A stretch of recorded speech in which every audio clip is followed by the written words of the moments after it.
Hi. First, let me really thank you for coming forth because I know it's helped millions all over the world. But for me, personally, just before I read your book, Ask and It's Given, I realized that since I was a child, every thought I have ever thought of or every desire I've had has always come true, no exceptions. And I would wonder, why is that happening just to me? Because everybody else around me seemed frustrated. And I did not consciously know it as the law of attraction until I read your book and I was like, oh wow, this is a law which works for everyone.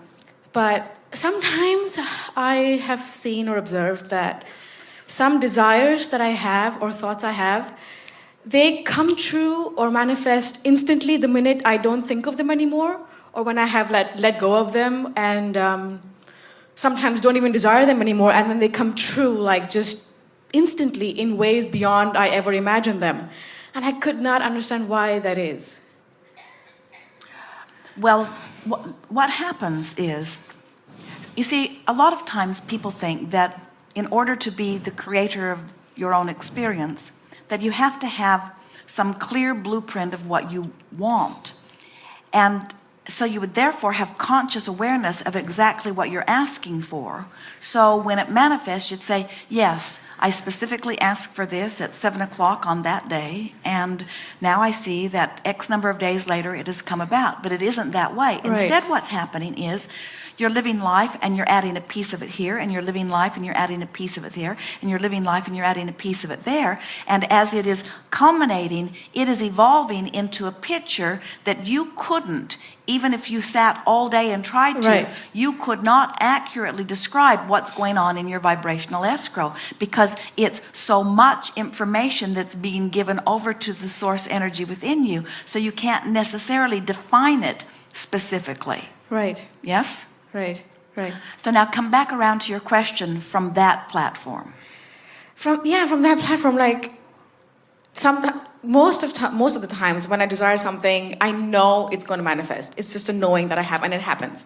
But there are some times that I desire something, and then for whatever reasons, I will not think of it anymore. I've let go of it, and I don't even desire it anymore. And then it manifests. Well, you see, what happens with most people, what you're talking about is, on some subjects, there's no resistance within you, so you can think about it fully, and the thoughts that you've already trained yourself in to don't hinder it, and so it happens immediately, and you know that you have made it happen through your definition of it. Right. But there are some things that you think about that you have a little resistance about in your day-to-day thought, so you're slowing it down and keeping it from happening immediately. Right. And when you stop thinking about it, that's when you get rid of the resistance, and that's when it happens.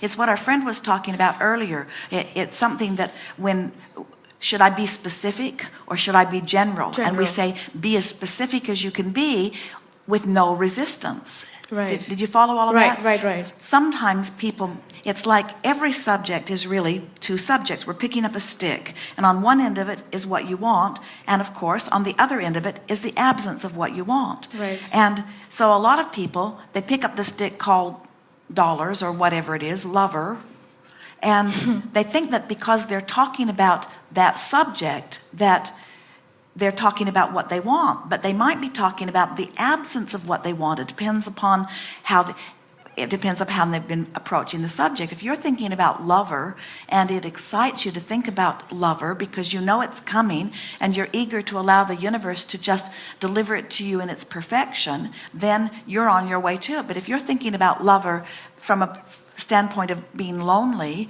or from a standpoint of impatience that it's taking too long, now you've got contradictory energy going on and you're slowing the whole thing down. So when you stop thinking about it, when you let go of it by distracting yourself by thinking about other things, now the activation of the resistance is no longer present within you. Right. And now it has to happen. Right. I know, that's amazing. Another one on a totally different tangent is I'm from India, and since I've been born, I've been raised in a culture of gurus and masters who just talk about enlightenment all the time. And most of their messages are like, have no desires, and when you're enlightened, you're completely empty, and all those kind of things. And I was wondering, where does enlightenment fit in the law of attraction?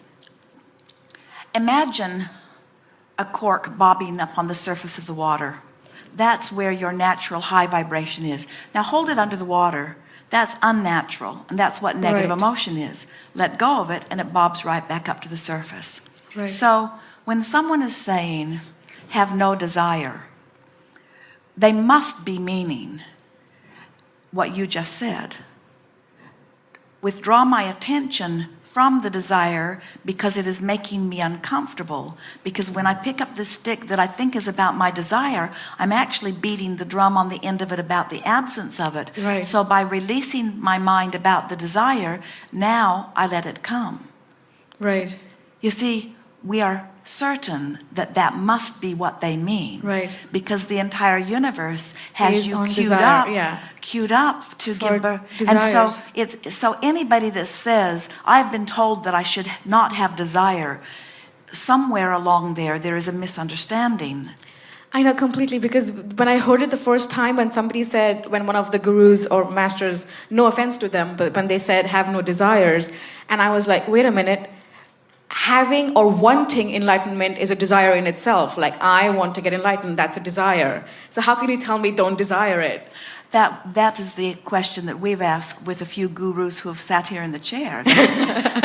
They say, I should not have desire. And we say, and what is your reason for that being your quest? And they say, enlightenment or joy. And we say, is that not a desire? That's a desire. Precisely. Yeah, I know. And another thing that I've observed within myself is when I meditate a lot. I make sure I have time to go within and meditate within my own energies and my source. And there are times and days even that the entire day I'm just so blissfully happy and awake in the moment that I really have no desires, because I'm just so happy. If anybody asks me, what do you want? And I'll be like, nothing. Well, you know what you're saying here is just the context of a word, really. Right. Because most people, it's interesting, actually think that the word desire means something I can't figure out how to get. Right. So when you say, I'm without desire, you think that it means I'm without wanting of anything, Right. when what you're really saying is, I'm so in alignment with all of my desires that there's no resistance, and so I don't have that feeling that I usually have when I say I want something. Wow. Thank you. That just solved the biggest mysteries on the planet. Thank you. Thank you so much. Yes, it did.